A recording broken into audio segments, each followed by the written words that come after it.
Assalamu alaikum rahmatullahi wa barakatuh. Welcome back to my channel, The Sewist. I hope you are well. Today I'd like to talk about how we as Muslim can strengthen our Iman, our relationship with Allah subhanahu wa ta'ala.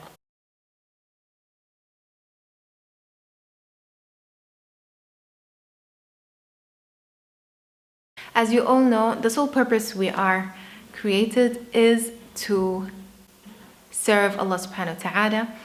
We tend to forget this because we're too busy living life and we're preparing for this life and not the afterlife.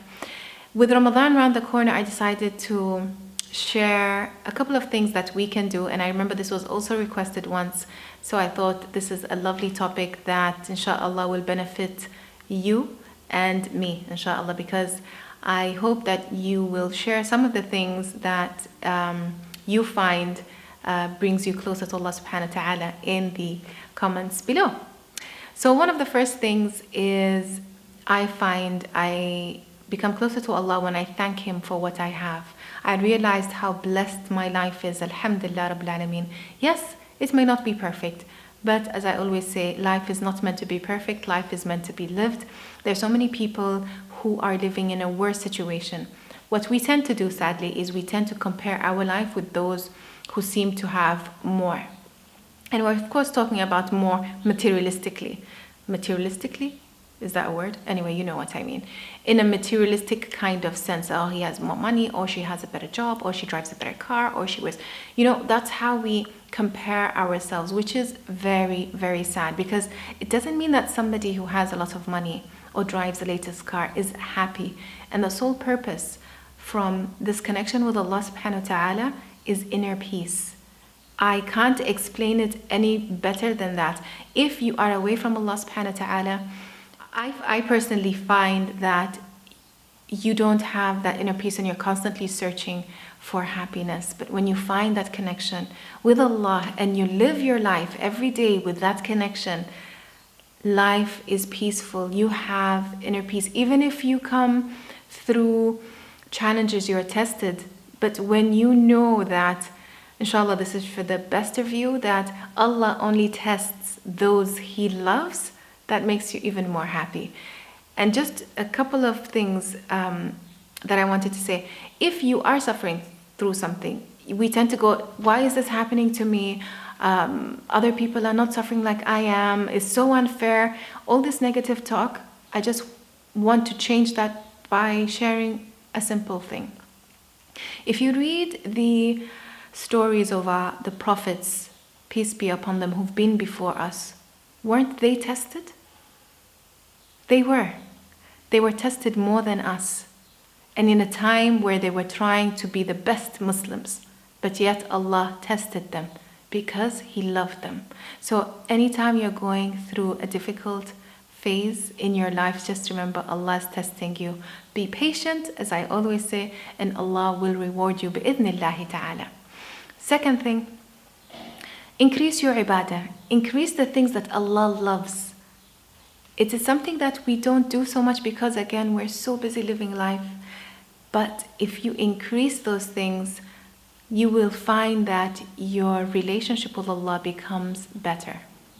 And by better, it's your inner sense, how you feel. One of the things that you can do is being grateful for what you have.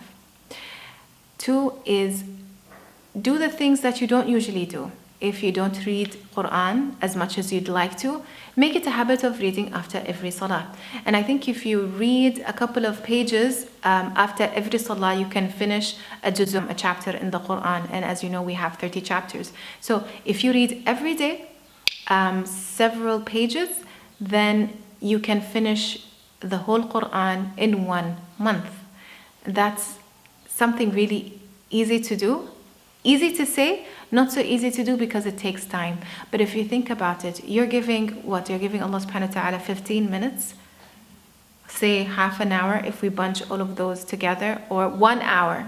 Okay, let's say 1 hour. In addition to your salah, is that a lot? In my opinion, it's too little. We have 24 hours a day. How much time do we give to Allah subhanahu wa ta'ala? And we're not really giving to Allah. It is for ourselves, if you really think about it. Allah does not need us. We need Allah subhanahu wa ta'ala. So whatever we do is for ourselves. As I said, 24 hours, we think of dunya, what we need to do, my kids, food, and stuff like that.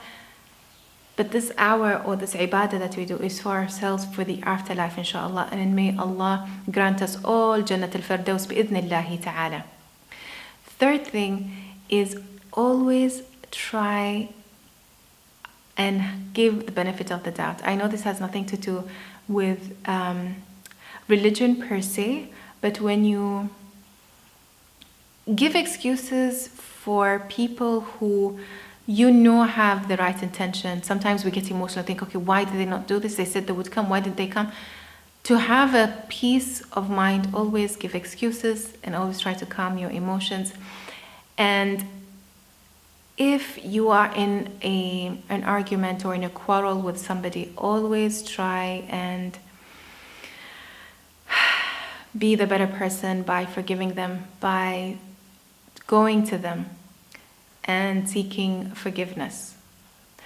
Allah subhanahu wa ta'ala will forgive the sin that you have done towards Him, but Allah will not interfere in between something that happened between you and somebody else. Allah cannot come into this situation. So keeping something like that pending, and again, you're not knowing when you're going, because life is too short. We're here today and we could be gone tomorrow. So don't let things just continue for days. Days turns into weeks, weeks into months and years. And then if you really think about it, you don't really remember why this argument, why this thing all started. So try and do these things. If you have people who, your friends or family members who are far from Allah subhanahu wa ta'ala, and you can see it in their lifestyle, try and speak to them a couple of times, but don't pressure them. Ad-din yusr laysa usr. The religion is, again, easy, not difficult. Don't force them, but try be an example of a good Muslim. Try and help people. Try and be that positive Muslim that our religion teaches us to do, but not many of us do, unfortunately. So try and be the best Muslim you can be. Try and set a great example with Muslims and non-Muslims. I think one of the best ways to give da'wah is to be a good Muslim. Because sadly, people judge our religion by the actions of the Muslims, the actions of humans, and as humans, we are not perfect, we make mistakes and we sin. So may Allah continue to guide us all to the right path. I do hope this video was beneficial. Please, please, please let me know of ways that you can increase your ibadah. There are other ways as well that I forgot to mention, which is to dhikr. You have your fingers, I don't know what these are called, where you can do tasbih. Okay, and you can do 33. I'm sure you know all of this, that you can do dhikr with this. If not, you have the tasbih, you have the electronic one, just do dhikr. You can do dhikr asma Allah al-husna. You can do subhanallah, alhamdulillah, la ilaha illallah, wallahu akbar. Just always have Allah's names, always remember Allah. That's one thing. Another thing that you can do is pray dhuha, which is after sunrise and before dhuhr, just the time. I think there are a couple of hours that you can pray dhuha. If you don't know the benefits of dhuha, look them up. What else can you do? So help me out, guys. If you think of any other things, there's so many things that you can do. Give sadaqah, fast, pray the sunnahs. If you don't pray the sunnahs, if you only pray fariḍah, there are sunnahs before the fard and after the fard that you can do. Qiyam al-layl, wake up in the middle of the night and pray to Allah, supplicate, tell Him of your problems. That's one of the best times actually to get closer to Allah subhanahu wa ta'ala, because everybody's asleep and you have that comfort. You don't have that rush of life because it's so serene at night, and you take your time and you are vulnerable to Allah subhanahu wa ta'ala. So if you've never tried that, try it. It's inexplicable. I can't explain the feeling. So these are many things that you can do. I hope this video was helpful. Please share with me more of your ideas on how you get closer to Allah subhanahu wa ta'ala in the comment section below. I look forward to seeing you next week, inshallah. Have a lovely day. May you stay always blessed. مع السلامة.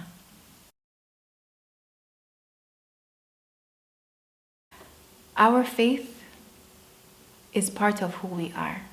Remember that we were put in this earth to serve Allah subhanahu wa ta'ala. But the thing is, we get so busy trying to make it in life and forget about the afterlife. So I hope this video reminds you that we are only here for a short while. I always say this: today we're here, not even tomorrow. Just a second after I make this video or after I end this video, I could pass on. Subhanallah, we always try to do the best we can, but we tend to forget that our time is limited. As much as we want to live a full life, let us not forget the sole or main purpose while we are here. I hope that Allah guides you to the right path. I hope He makes this transition easy for you, and whatever niyyah or intention you decide to do, I hope it continues inshallah for the rest of your life.